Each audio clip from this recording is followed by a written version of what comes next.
Hello mga katapitap, ayan nga po, gumawa nga po ako ng ubi yema biko. Ayan po, akin pong inilagay po yung matamis na asukal. Ayan po, pinakuluan ko lang po yan hanggat po siya ay naging ganyan po, kalapot po. At maya maya po, at ilalagay na po natin yung kanin. Ayan na nga po mga katapitap. Inilagay ko na nga po yung kanin na malagkit dito po sa aking pinalapot na asukal na pula. Kung gusto niyo naman po ng puti, wala naman po akong magagawa kung yun naman po ang gusto ninyo. Pero mas malasa naman po kung brown po ang ilalagay po nating asukal. Ayan na po mga katapitap, nilagay ko na po yung malagkit dyan po sa aking ginawang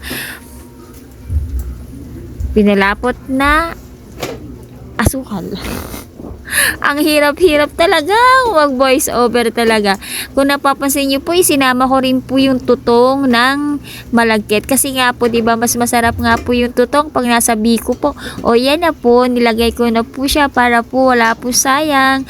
Ayan po, hahaluin ko po ito ng pagkahalo-halo nga talaga mga katapitap hanggang po maging maging malaki na po ang aking braso. Ayan po, halu-haluin lang po natin. Sa liit po ng aking braso ay napakasakit po talagang maghalo-halo po ng ganyan po mga katapitap.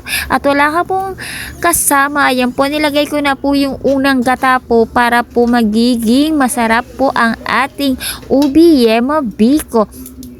So, yun na nga mga katapitap, gawa rin po kayo sa inyong mga tahanan nito. Kung napapansin nyo po, nilagyan ko po ng ubi flavor. Ubi flavor po, depende po kung ano pong gusto nyo. Kung gusto nyo pong haluan po ng ubi halaya, wala naman po talaga rin akong magagawa kasi gusto nyo po yun. Pero kasi po wala naman po ako nabiling ubing halaya, kaya po yung ubi na lang po na flavor. Pero po siya, ubing-ubi po talaga, hindi po yung food color lang po. Yan po ay ubi flavor po talaga. May lasa po talaga siyang ubi at may amoy na ubi.